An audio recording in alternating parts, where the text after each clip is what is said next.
Hi friends, welcome to Bionish classes. आज हम BBY CT131 में second unit viruses replication start करेंगे, जिसमें हम वायरसेस की रेप्लिकेशन, इसके steps, lytic cycle, lysogenic cycle study करेंगे। तो स्टार्ट करते हैं। First, introduction. So friends, as we know, viruses cannot replicate at their own, and for replication they require machinery of host cell for the synthesis of viral genome and protein।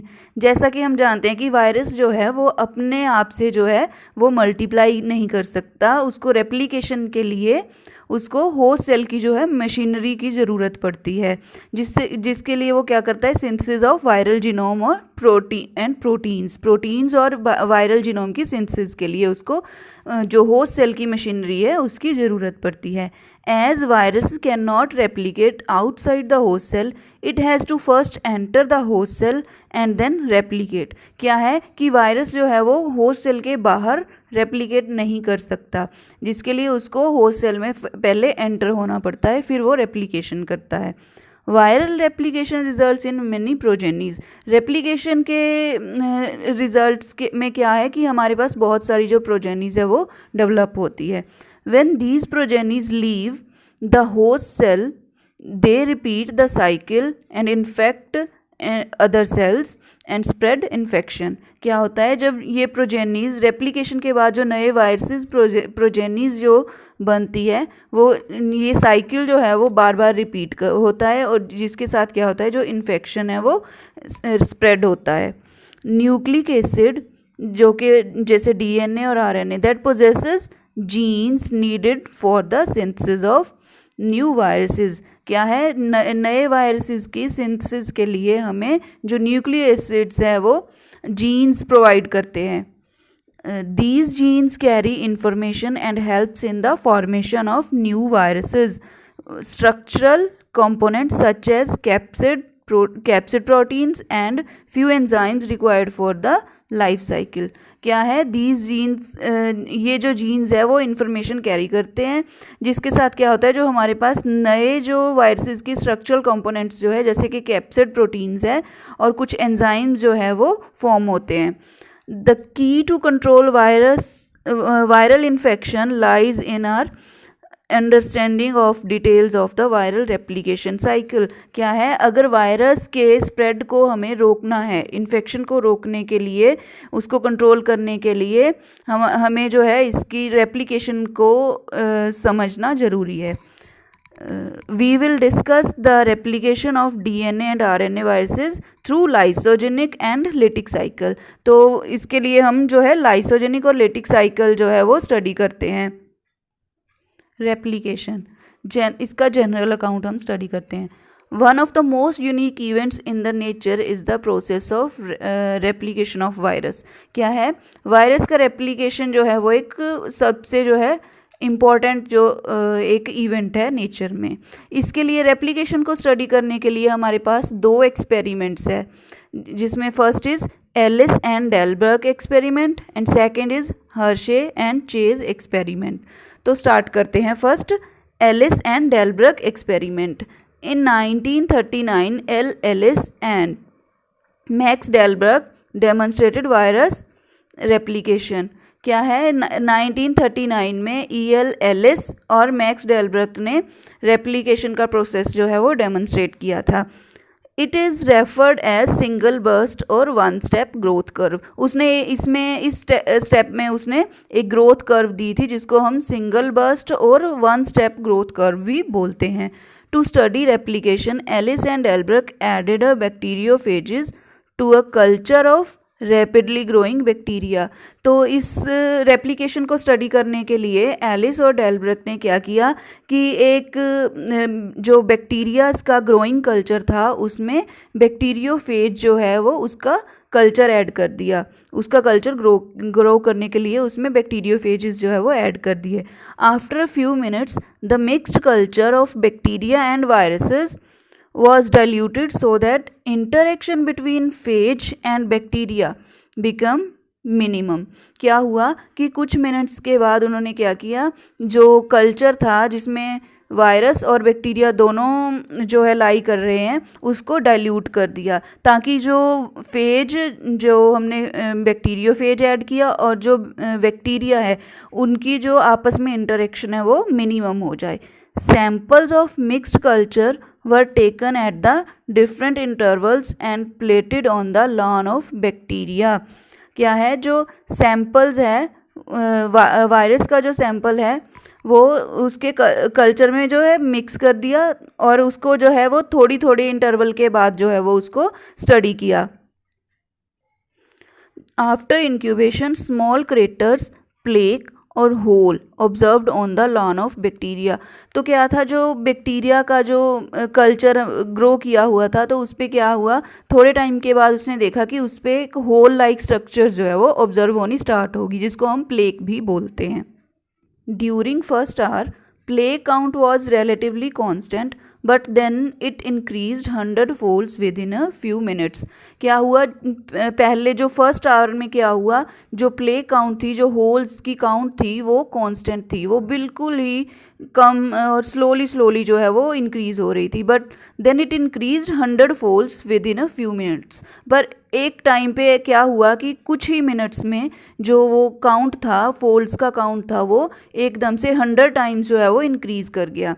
During first phase of infection, the latent period, no progeny particles were liberated from the infected cells। तो first phase में क्या हुआ कि जिसको हम latent period बोलते हैं, उसमें क्या हुआ कि कोई भी प्रोजेनी या कोई भी न्यूली फॉर्म्ड वायरसेस जो है वो होस्ट सेल के बाहर नहीं आए। Then lysis of bacterial cells occurred resulting in release of newly synthesized bacteriophages. उसके बाद क्या हुआ, जब एकदम से उनकी जो इंक्रीज हो गया नंबर फोल्ड्स का, तो क्या हुआ, वहाँ पे जो है बैक्टीरियल सेल की लाइसिस हुई। लाइसिस मतलब टूटना। बैक्टीरियल सेल जो है वो टूटने के बाद उसके जो नए जो बैक्टीरियोफेजेस थे वो अचानक से बाहर आ गए। The average number of bacteriophages released per bacterium was called the burst size। जो एवरेज नंबर था बैक्टीरियोफेजेस का जो बाहर आए उसको हम बर्स्ट साइज बोलते हैं। This first experiment shows 3 essential phases of virus replication. तो ये जो फर्स्ट एक्सपेरिमेंट जो हुआ उसमें क्या है, जो 3 फेज जो है वो वायरस रेप्लिकेशन के स्टडी किए गए, जिसमें फर्स्ट है इनिशिएशन ऑफ इन्फेक्शन, कि इन्फेक्शन जो है वो कैसे स्टार्ट होता है।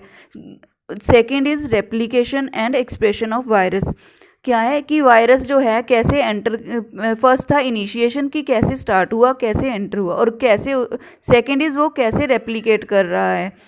Then third is release of mature virus from infected cell, क्या है जो रेप्लिकेशन के बाद जो नए जो वायरसेस डेवलप हुए हैं उनका जो रिलीज़ है वो सेल से कैसे बाहर आते हैं। ये 3 स्टेप्स है, initiation, replication and release of mature viruses. ये देखिए कर्व कैसे एक्सपेरिमेंट को ये शो करती है कि कैसे जो है टाइम के साथ साथ जो ग्रोथ कल्चर जो है वायरसेस का कैसे चेंज हो रहा है बैक्टीरियोफेजेस का। क्या है यहाँ पे, पहले जो है ये आप देख रहे हैं इस ग्राफ में कि कैसे जो ग्रोथ है पहले कांस्टेंट रहती है, यहाँ तक ये कांस्टेंट है, और उसके बाद क्या है इस पॉइंट पे आके ये एकदम से इंक्रीज़ कर जाती है। और ये जो पॉइंट यहाँ से ये इसने इंक्रीज़ करना स्टार्ट किया और यहाँ पे जो ग्रोथ जो है वो रुक गई, दोबारा से कांस्टेंट होना इसने स्टार्ट किया। तो इस जो डिफरेंस, ये जो डिफरेंस है इसको हम बर्स्ट बोलते हैं। और फिर क्या होता है, ये जो है फिर दोबारा से ये कांस्टेंट हो रही है ग्रोथ, और उसके बाद फिर एकदम से ये इंक्रीज़ कर रही है इस पॉइंट से इस पॉइंट तक। तो ये जो डिफरेंस है इसको हम बर्स्ट, तो क्या था जो पहले जो ये फर्स्ट बर्स्ट है और उसके बाद जो दूसरी बार जो ये सेम प्रोसीजर जब रिपीट हो रहा है तो इसको हम सेकंड बर्स्ट बोलते हैं। और जो फर्स्ट बर्स्ट और जो है स्टार्टिंग, जो ये देखिए ये जो फर्स्ट फेज जो है जिसमें क्या है ग्रोथ जो है अभी तक स्टार्ट नहीं हुई, तो उसको हम उस पीरियड को हम बोलते हैं लेटेंट पीरियड। उसके बाद ये फर्स्ट बर्स्ट और ये सेकंड बर्स्ट। अब यहाँ से फर्स्ट बर्स्ट जो है वो स्टार्ट होता है और यहाँ पे सेकंड बर्स्ट जो स्टार्ट होता है, उन दोनों के बीच का जो डिफरेंस है उसको हम बर्स्ट साइज बोलते हैं। क्या है, कैसे जो है वो टाइम के साथ साथ जो बैक्टीरियोफेज का जो कल्चर है वो पहले तो कांस्टेंट होता है, उसके बाद वो फिर रैपिडली ग्रो करता है और फिर उसके बाद फिर वो एक पॉइंट पे जाके कांस्टेंट हो जाता है, फिर उसके बाद एकदम से वो रैपिडली ग्रो करता है। तो ऐसे जो है ये एक्सपेरिमेंट जो है वो एलिस और डेलवर्क ने ये परफॉर्म किया और उसके बारे में ये बताया हमें। अब सेकंड एक्सपेरिमेंट हमारे पास है Hershey and Chase experiment. The second key experiment on the virus replication using was performed by Alfred Hershey and Martha Chase in 1952. They worked with bacteriophage T2. तो उन्होंने हर्शे एंड चेज ने bacteriophage T2 के साथ ही experiment जो है perform किया विच infects इशरिया coli, जो इशरिया coli को इन्फेक्ट करता है। Bacteriophage T2 consist of outer protein coat. जो T2 ये बैक्टीरियोफेज है ये क्या है, इसके पास आउटर प्रोटीन कोट होता है जिसके अंदर जो है वो DNA होता है as a genetic material. They grew culture of E coli in media of radio active S35। S35 क्या है, सल्फ़र 35 जो इसका आइसोटोप है। तो क्या किया इन्होंने, जो रेडियो एक्टिव सल्फ़र 35 था उस मीडियम पे इन्होंने जो है इशरिया कोलाई का जो है कल्चर ग्रो किया। Sulphur is constituent in amino acid cysteine and methionine which makes part of protein coat. तो सल्फ़र जो है वो अमाइनो एसिड्स में से जो सिस्टाइन और मिथायोनाइन का एक कॉन्स्टिट्यूएंट पार्ट होता है जो क्या करता है, that makes the part of protein coat, जो प्रोटीन कोट का जो बनाने में उसको हेल्प करता है। And another set of E coli culture in media of radio active P32 that is phosphorus 32। क्या है, तो सेकंड जो उसने मीडियम लिया वो रेडियो एक्टिव फॉस्फोरस 32 पे जो है वो कल्चर ग्रो किया। तो इसमें जो है जो फर्स्ट केस में सल्फ़र 35 है वो सल्फ़र जो है वो सल्फेट फॉर्म में प्रेजेंट है और जो फॉस्फोरस है वो फॉस्फेट फॉर्म में प्रेजेंट है। phosphorus present in DNA molecules but not present in any of 20 amino acids। क्या था, जो फर्स्ट जो सेट है सल्फ़र वाला उसमें क्या है कि सल्फ़र जो है वो अमाइनो एसिड्स में प्रेजेंट है, पर इसमें जो फॉस्फोरस है वो DNA मॉलिक्यूल में प्रेजेंट है और अमाइनो एसिड्स में वो प्रेजेंट नहीं है। So Hershey and Chase had one set of E. coli with radioactive sulfur 35 and another set is with radioactive P35 that is phosphorus 35. These bacterial cells with radioactive sulfur 35 and phosphorus 35 phosphorus 32 infected with bacteriophage T2 separately. तो क्या है, ये दो set उन्होंने separately जो जिस पे जो ग्रो करवाया T2। These progeny phages in E. coli cultured on media with radioactive S35 had a sulfur atom incorporated into their protein coats। तो क्या है, इसमें ये जो प्रोजेनी है इसमें जो मीडिया है उसमें रेडियो एक्टिव S35 है जिसमें और जो सल्फ़र जो एटम्स है they are incorporated into their protein coats, वो प्रोटीन कोड बनाने में हेल्प करते हैं। But DNA of these phages, और इन पर क्या है, जो इन फेजेस का जो DNA है उसमें जो सल्फ़र है वो नॉन रेडियो एक्टिव होगा। On other hand progeny with radioactive P32 had P32 incorporated into DNA। इसमें जो phosphorus 32 है वो DNA में incorporate होगा। New cultures of non-radioactive E. coli were infected with S35। क्या है, जो नए कल्चर है जो उसमें इशरिया कोलाई के जो प्रोड्यूस हुए तो उसमें क्या है वो इन्फेक्टेड थे विद S35 एंड जो P35 बैक्टीरियोफेज है उसके साथ respectively. After a few minutes post infection the infected culture was centrifuge to remove the virus coats. उसके बाद क्या है, तो जो ये जो कुछ टाइम के बाद क्या हुआ, जो कल्चर था उसको हमने सेंट्रीफ्यूज कर दिया, मतलब उसको ब्लेंड कर दिया, जिसके साथ क्या हुआ उसके जो है जो वायरस कोट जो है उसको रिमूव करने के लिए। Non radioactive bacteria infected with T2 containing P32 became radioactive and much of radioactive activity is passed on to next generation. तो क्या है, जो P32 था उसमें क्या है, जो रेडियो एक्टिविटी है वो अगली जनरेशन में पास हो गई। However, in non-radioactive bacteria infected with T2 labeled with S35, practically no radioactivity could be detected in the infected cells। क्या हुआ, जो फॉस्फोरस में केस में क्या था कि जो रेडियो एक्टिविटी है वो नेक्स्ट जनरेशन में जो है वो पास आउट होगी, लेकिन जो S35 है उसके केस में क्या था कि प्रैक्टिकली जो है वो रेडियो एक्टिविटी कहीं पे डिटेक्ट नहीं हुई इन्फेक्टेड सेल्स में। तो एक्सपेरिमेंट, कैसे एक्सपेरिमेंट ये परफॉर्म किया उन लोगों ने, तो हर्शे एंड चेज ने 2 स्टेप्स में ये जो है एक्सपेरिमेंट परफॉर्म किया। इसके 2 बैचेस बनाए। तो फर्स्ट बैच क्या था जिसमें उन्होंने S35 यूज़ किया।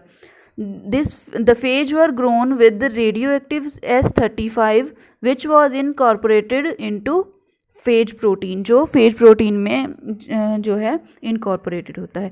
तो इसमें क्या था, जो S लेबल्ड प्रोटीन कैप्सूल है ये क्या करेगा, होस्ट सेल पे जो है वो अटैक करेगा। इसके साथ क्या होगा, जिसको हम जो इसका फर्स्ट जो है स्टेप है जिसको हम इन्फेक्शन बोलते हैं, क्या होगा इसमें, पहले क्या करेगा, ये अटैक करेगा। तो उसके बाद क्या होगा, ये अपना जो जेनेटिक मटेरियल है वो इसमें छोड़ देगा। उसके बाद क्या हुआ, इसके बाद हमने इसको मतलब ब्लेंड कर दिया। ब्लेंडिंग के बाद क्या, इसकी जो है सेंट्रीफ्यूगेशन हुई। तो उसके बाद जो हमारे पास जो सेल है, जो इन्फेक्टेड सेल है, उसमें क्या हुआ, जो सल्फ़र जो है वो उसमें प्रेजेंट नहीं था। तो इसमें हमने क्या क्या स्टेप्स जो है वो फॉलो किए। फर्स्ट क्या है, mixed radio actively labelled phage with bacteria phages infected bacterial cell. पहले क्या किया इन्होंने, जो रेडियो एक्टिवली लेबल्ड जो S35 का जो सॉल्यूशन था उसमें क्या किया इन्होंने, फेज और वायरस दोनों का फेज और बैक्टीरियल सेल, उन दोनों का जो है वो आपस में जो इंटरेक्शन करवाया। तो उसके साथ क्या हुआ, फर्स्ट क्या था, जो उसने सेल पे जो है अटैक किया, बैक्टीरियल सेल पे फेज ने अटैक किया।